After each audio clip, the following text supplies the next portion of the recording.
Prison ভ্যানে রয়েছি আমরা সবাই। ব্যাপার কি,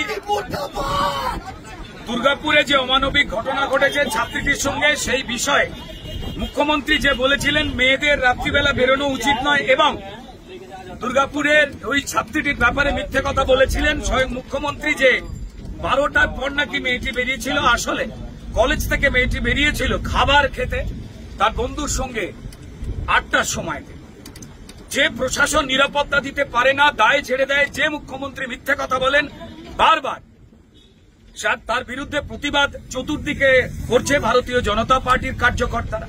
ঠিক তেমনই আমরা শান্তিপূর্ণ প্রতিবাদ করছিলাম ভবানীপুর চত্বরে, ভবানীপুর অঞ্চলে, এবং তাই মমতা বন্দ্যোপাধ্যায়ের দলদাস পুলিশের খুব গায়ে লেগেছে যে তার মালকিন, যিনি ক্রিমিনালদের পক্ষেই বারবার জানান দিয়েছেন, তার বিরুদ্ধে, তার মিথ্যাচারের বিরুদ্ধে কোনো কথা বলা যাবে না।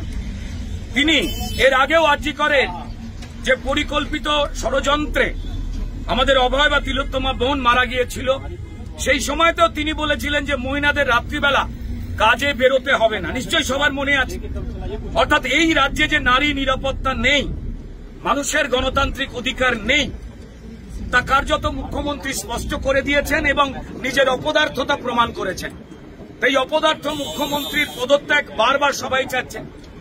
আপনারা দেখেছেন যে দুর্গাপুজোর আগে 11 জনের মৃত্যু জানবার পরও তিনি নাচ করেছেন ডান্ডিয়া, এবং উত্তরবঙ্গের বিপাকে পড়ে যে দুর্যোগ ঘটেছে সেখানে 26 জন মারা যাবার খবর জানবার পরেও মুখ্যমন্ত্রী তিনি কার্নিভালে নৃত্য করেছেন। একই মৃত্যু নৃত্য, এটা কোথায় হতে পারে? নাচ খারাপ নয়, কিন্তু আমার পরিবার, আমার পরিবার, আমার আত্মীয়রা যদি মারা যায় তখন আমি নাচবো? অমানবিকতার পরিচয় দিয়েছেন মুখ্যমন্ত্রী, এবং তিনি উত্তরবঙ্গে গিয়ে খুদ মেকআপ করতে গেছেন, আর সেখানে আমাদের খগেন মুর্মু এবং শঙ্কর ঘোষ, সম্মানীয় এমপি এবং এমএলএ, আগে পৌঁছে যাওয়াতে ত্রাণের কাজ কেমন করে চলছে, কিভাবে ত্রাণ পৌঁছবে সেই বিষয়ে নজরদারি করতে গিয়েছিলেন বলে ত্রাণ চোর তৃণমূলদের টিম মমতা বন্দ্যোপাধ্যায়ের নির্দেশে এবং পুলিশের উপস্থিতিতে, আপনারা জানেন খগেন মুর্মু একজন জনজাতি উপজাতির দুবারের এমপি, তাকে মেরে রক্তপাত ঘটিয়ে দিয়েছিল অযোধ্যারে। আর মুখ্যমন্ত্রী যিনি মার খাওয়ালেন তার দলের লোকজনদের দিয়ে, পুলিশকে নিষ্ক্রিয় করে, সেই মুখ্যমন্ত্রী 1.5 মিনিট দেখা করতে গেলেন, জুতো মেরে গুরুদান টাইপের দেখা করতে গিয়ে মিথ্যে কথা বললেন যে ওনার সুগারের প্রবলেম আছে। তা এই হেন একজন মিথ্যাচারী মুখ্যমন্ত্রী, যিনি মানুষের পক্ষে নয়, আর্তদের পক্ষে নয়, নিপীড়িতদের পক্ষে নয়, এমনকি একজন নারী হয়ে নারীদেরও পক্ষে নয়, তার বিভিন্ন রকম কথাবার্তা যেগুলো অমানবিক, অযৌক্তিক এবং সম্পূর্ণ মিথ্যাচার।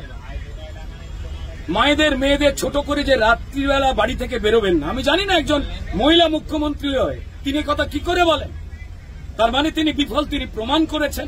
যদি তাই হয় তো তাহলে পুলিশ মন্ত্রিত্ব বা মুখ্যমন্ত্রিত্ব ছেড়ে দিয়ে যেভাবে নাচে ওনার আগ্রহ প্রকাশ করেছেন, নৃত্যশিল্পে মন দিন। আমরা তার অপদার্থতা নিয়ে, তার জঙ্গল রাজ নিয়ে, ক্রিমিনালদের পোষণ করা নিয়ে, এবং যে শেখ বাবুরা, যে 3 জন শেখ বাবু ধরা পড়েছেন দুর্গাপুরে, তারপরেও আরো কিছু লোক মিসিং, তার বিরুদ্ধে যখন প্রতিবাদ জানাচ্ছি, যেটা ভারতীয় গণতন্ত্রের কাজ, বিরোধীদের কাজ, তখন আমাদের কার্যকর্তাদের মারধর করে অদ্ভুতভাবে এই প্রিজন ভ্যানে তোলা হলো। এই রাজ্যের চোর জোচ্চোরকে মমতা বন্দ্যোপাধ্যায় জেলে পড়েন না, কারণ তারা তাদের ভোট চুরিতে সাহায্য করে।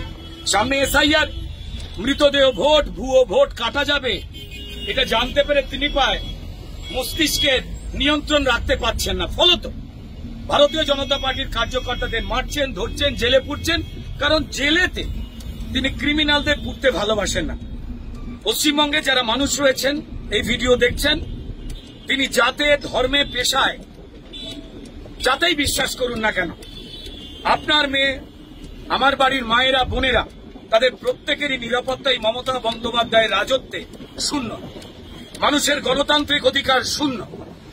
তো তাই আপনারা অত্যন্ত কড়াভাবে নিজেদের একটু চিন্তা করে নিন যে কোন রাজত্বে আমরা রয়েছি। প্রিজন ভ্যানে আমরা সবাই। অপরাধ কি?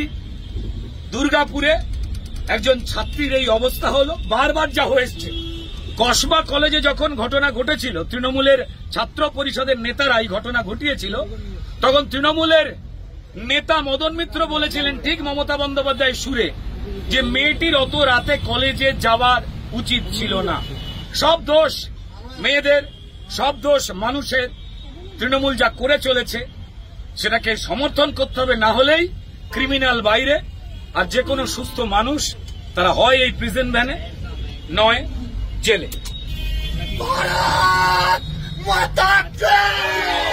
আরো ভালো ভালো খবর দেখতে সাবস্ক্রাইব করুন বাংলা হান্টের ইউটিউব চ্যানেল। বাংলা হান্টের আরো খবর দেখতে নজর রাখুন।